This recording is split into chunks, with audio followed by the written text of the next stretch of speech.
demographics, but keep that to a minimum, just the parts in demographics that you really need.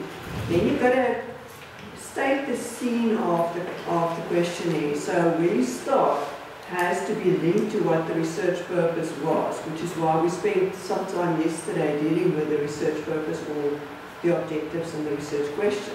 So you've got to start out by sort of setting the scene for that. And then you draw this into detail. So there's down to detail. Starting from demographics, just the general environment, then setting the scene in terms of what you want to do. So state the definitions of the construct, so that they understand what you mean by that.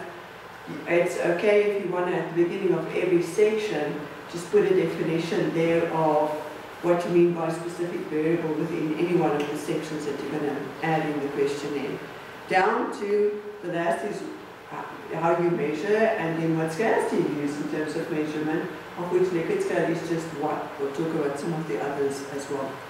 Well, of course they come from the literature, but they should also come from the practice. So here you join what you've read in the literature review to what is in practice. What do you know about the subject? So it's got to be both. And the thing is, if you have irrelevant questions there, or if you fail to put in questions that really are essential in what you want to test, the question is failing. So you've got to play the game between not putting in what you should and putting in stuff that is not relevant. So between those two poles, you have to find the perfect questions. It's nice to use prior research and questions from prior research.